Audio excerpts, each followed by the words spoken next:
Hello, welcome to our circle.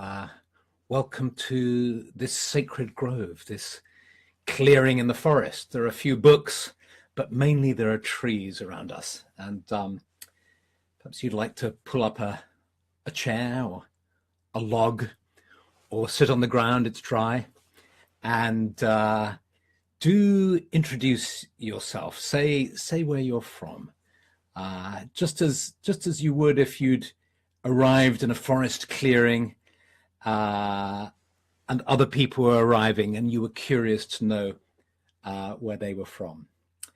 And there's Rene from Hanover and Rick from, I don't know how you pronounce that, Tempe in Arizona, and Saskatchewan again, and Kaiserslautern in Germany, fantastic. Staten Island, Wisconsin.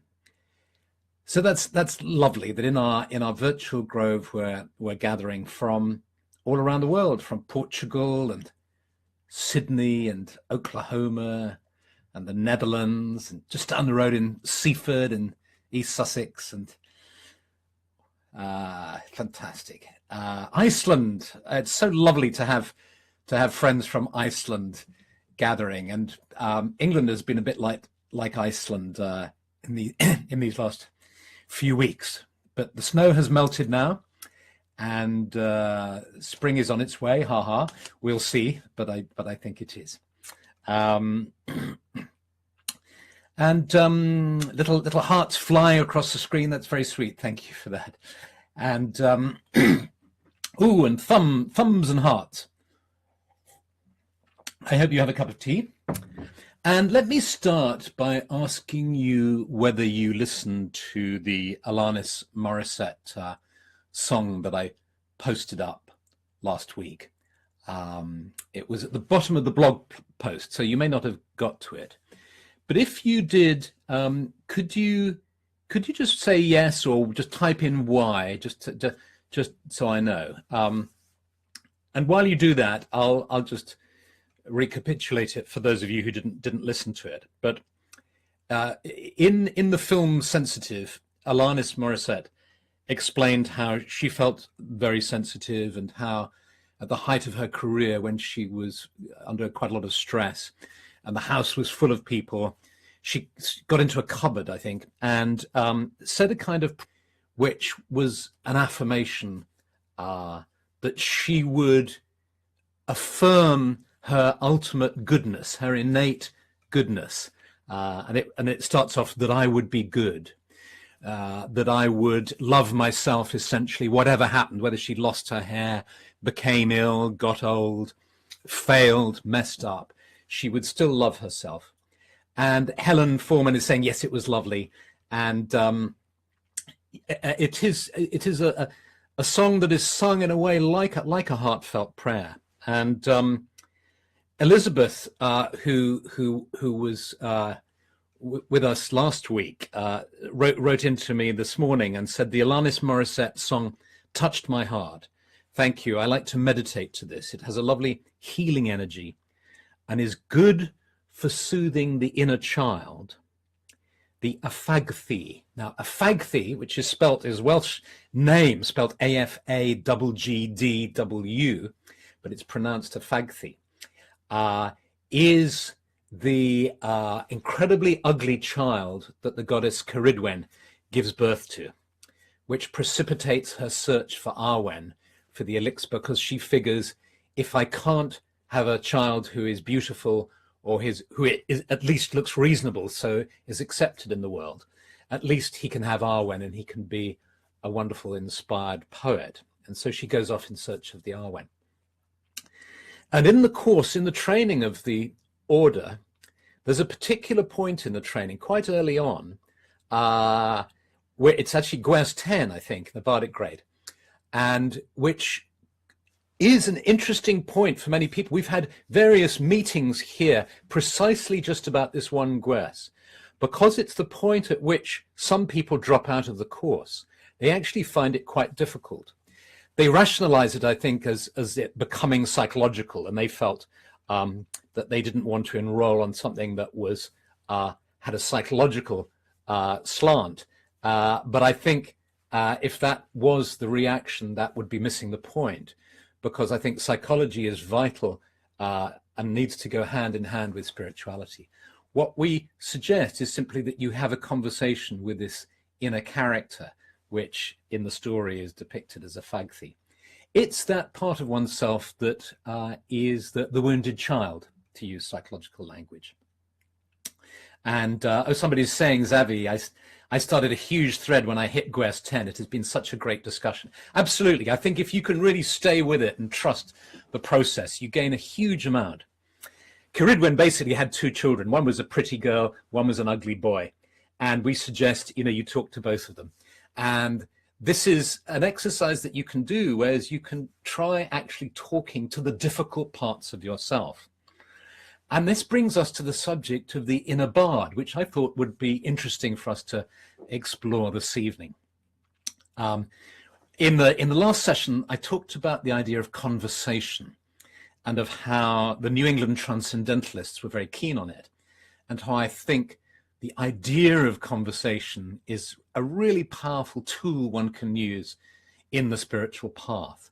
And this is how I see these events every Monday evening, is a conversation between us. And conversation doesn't only occur interpersonally with other people, it occurs intrapersonally, i.e. internally as well.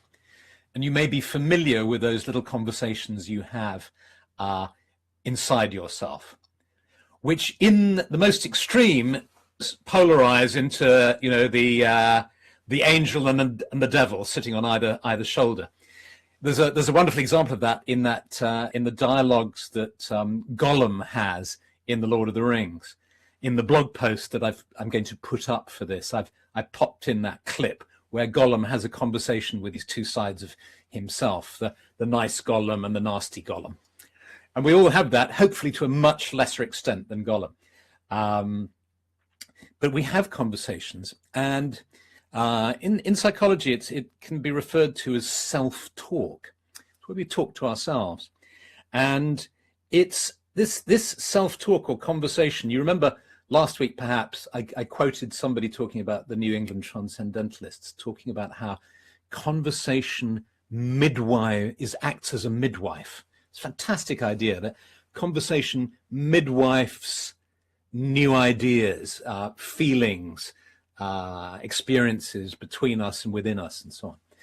So we can apply the same approach to our internal conversations, that actually those conversations can midwife the rebirth of the self, or the development of the self. And I think I've laid it out in a bit more detail in my blog, but post which I put up. But basically, you can trace a kind of sequence that you can follow. The first step of which is simply becoming aware of the conversations. I think Pat Booker says, I know I have a whole parliament in my head. I think everybody is aware of these conversations one has in one's head. But the first step is to become aware of them, and then to articulate those voices that one represses, denies, or ignores. The annoying voices, the difficult voices that you don't really pay attention to. And so journaling and writing these down can be a huge help. First step, rendering what is partly conscious, semi-conscious, resisted or repressed, rendering them conscious. And just listening to them. I like to sort of sometimes imagine those voices as scruffy little kids that I invite into the grove, and I give them hot chocolate and biscuits and listen to them, give them attention. And then you can start to make a selection. You can start to say, these are the voices that I'm really going to pay attention to. And what neuroscience tells us is that, rather simplistically, but correctly, what the neurons that fire together wire together. So it's this extraordinary business of habitual thought creating actual pathways in the brain. I mean, that's a fantastic thought. So that we can create pathways in our brain by what we think. So the obvious thing to do is to identify the various paths through our personal forest, and then choose to perhaps allow those negative pathways to get overgrown, not to walk them so often, but to walk on those pathways that lead to interesting places, to creative, wonderful places. And in that way, we reinforce those pathways, and it becomes easier. And I think I can see, you know what I do on these things is I try to resist reading the comments because it's just so interesting. It's finding which wolf in your head you want to feed, says Katie. That's a fantastic idea. Now, and if you look at some behavioral psychology, they suggest shooting some of the wolves, you know, various ways of kind of repressing one voice and favoring another voice and so on. I think a slightly different approach, I think the bardic approach is much better, which is to recognize that we're all storytellers and we always have an audience, even if that audience is just one person, yourself. You are a storyteller, you do have an audience, and the storyteller is having an effect. There's an acronym which I discovered today that some psychologists use, which is T. I hadn't realized that T with Philip actually was more meaningful than I had thought. T, thoughts, E, emotions, A, actions. So what you think affects your emotions, which affects how you act in the world. So if we realize that the stories we tell us affect how we feel and affect how we act in the world, the bard within us starts to wake up from being kind of half awake and rambling on and telling stories without paying so much attention. Suddenly, the bard has woken up, listens to the various characters that are at his or her disposal, and can choose to write rather interesting stories. And this is where you get into this interesting question of owning your story, then choosing to get off certain scripts, and to create new scripts. It's very exciting, very creative work.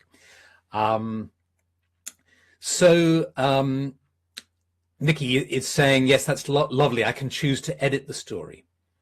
Absolutely. I mean, I'll give you one. It's kind of a trivial example, but it's a real example from my life, which is I had a little script in my head that I thought was so trivial, and took a rather silly sort of pride really in it, which was just, and it was just a one sentence story that went like this: I don't like shopping. I hate shopping. So whenever I went to the shops with Stephanie or with friends, I would be running that script. I would say, oh God, how boring. You know, I could be reading an interesting book, watching an interesting film, and instead I'm stuck here in the supermarket or in a department store. And I ran that script for 50 years or more, until Stephanie pulled the most amazing stunt on me, or that's unfair, said something really interesting to me. She said, I've been doing the shopping, the household shopping for the last 25 years. Now it's your turn. And suddenly I was faced at the beginning of last year with going shopping every week to the supermarket, something I hated doing. So I tried changing the script. I would walk into the supermarket and say, I love shopping. And I would exaggerate the word love. I'd say, I love shopping. And guess what? I really enjoyed the experience. I really loved shopping. So one can do that, I think. Not in every case, but try it. It's fun to play with that. And so when we sit here in our grove, we have this creative power, in this creative capacity. And what I love about the latest findings of neuroscience is the way that it simply confirms, or they simply confirm, what spiritual science, if you like, or the esoteric arts have been telling us for hundreds and hundreds of years, which is that thoughts are creative.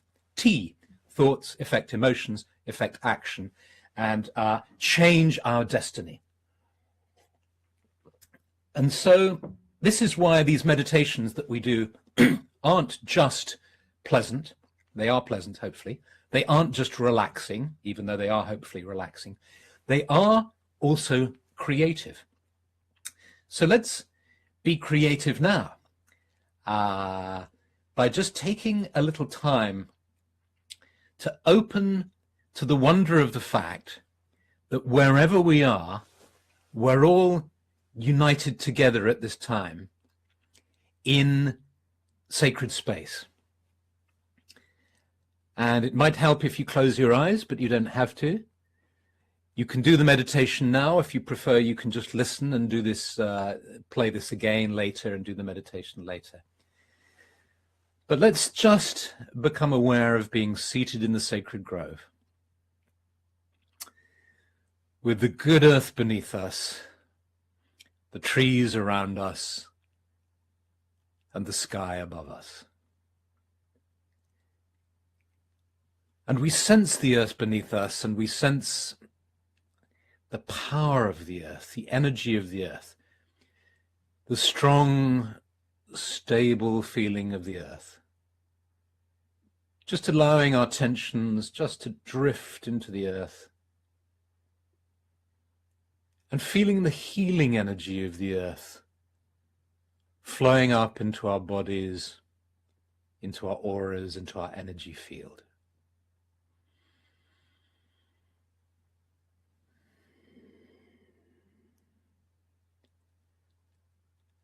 And then we breathe in deeply,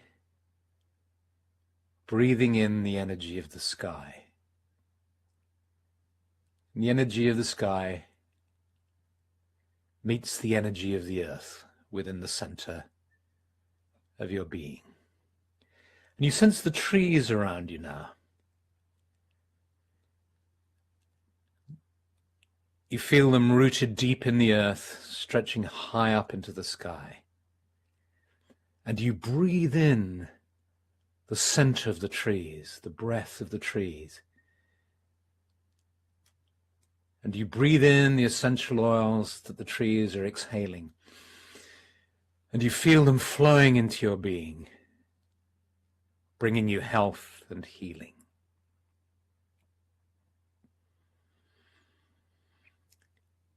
And then you allow the eyes of your psyche, your inner eyes, to open gently. And you see a small fire burning in the center of the grove. And you see that just to the side of you, there's a little path leading from the grove. And you sense an invitation to follow this path. You have a sense that it's not very long, it's not very far. And if it feels right for you, you just find yourself turning and just walking along the path. You can feel the soft forest floor. You can feel the atmosphere of the trees. You're sensing the spirit of the forest. And you walk along this little path, and you can see not far off that the trees fade away, and there's some rock and a little pool of water being fed by a spring. And you can see the moon or starlight in the water, reflected on the water's surface. And as you approach this spring, you sense the spirit of this spring. And you ask for their blessings. And if it feels right, you just dip your hand into the water. And you lift some of the water up and just touch your brow with this water. You can feel its cool, healing energy flowing into you.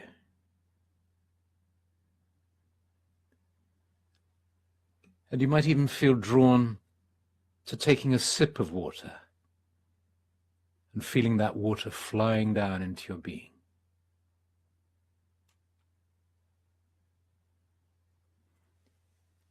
And you give thanks to the spirit of the spring.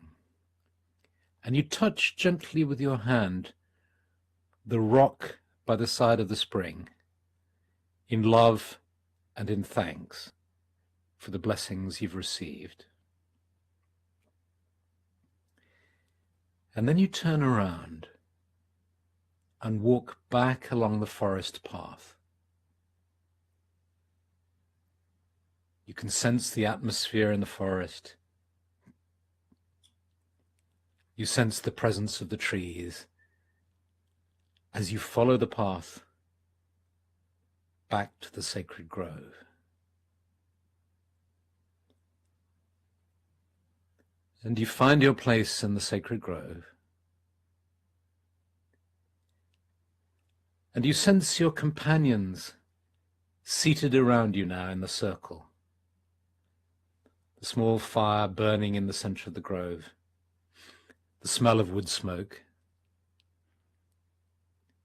The presence of the trees around you and the spirits of the trees. And you close your inner eyes, the eyes of your psyche. You sense the support of the grove, the stability of the earth beneath you, the energy of the sky above you flowing into you, meeting the energy of the earth within the center of your being.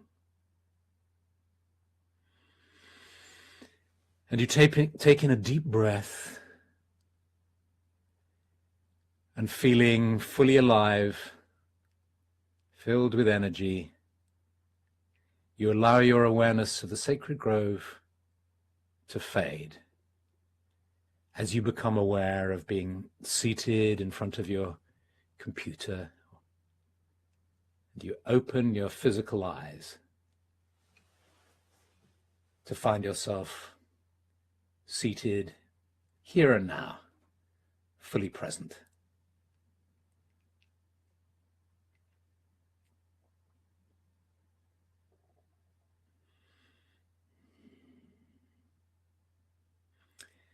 So, it's so nice to just sit with everybody. I could quite happily sit in silence, but that would be a bit odd, wouldn't it, if we all sat in silence? Maybe it wouldn't, I don't know. But Shane Saylor is saying, Philip, do you have a favorite book on meditation for beginners? Gosh, you know, Shane, all the books I've read have bits that I love. You know, I really need some scissors and glue to paste it all together, but I'm thinking of doing an online course exploring meditation,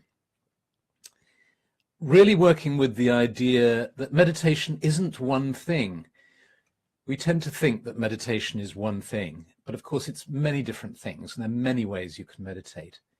And I thought it might be fun to do an online course where we all take a journey together and try one kind of meditation for, say, 1 or 2 weeks, and kind of check in with each other, say how we're doing, and then for another 2 weeks, do another kind of meditation. And, you know, I could give some background on it and suggestions for doing it and so on. And then we could check in with each other to keep ourselves on track. And then over, you know, a couple of months, perhaps we would have explored a whole range of different meditations with the idea that one of those we'll settle on one practice that we just love, that works for us at the time. Lovely, is saying Sammy. Oh yes, says Zavi. Merci. Yes, so let's do that sometime. So it's been lovely to see you. I'm going to enjoy reading your comments. I will go and refill this cup and put this video up on YouTube and on my blog. And in the blog, I've talked about this whole question of self-talk and the inner bard in a different way. And I've expressed that in the blog, and I've included that little clip of Gollum having a conversation, which for your enjoyment. So lots of love. See you again next week, I hope, and I'll look at your comments in half an hour or so, and then in a few days' time. So if any ideas come to you, I'd love to hear them. This is a conversation. I know I've got the microphone and you haven't, but you have got the keyboards. We are having a conversation. So I'd love to hear from you, and see you again next week, hopefully. Okay, bye.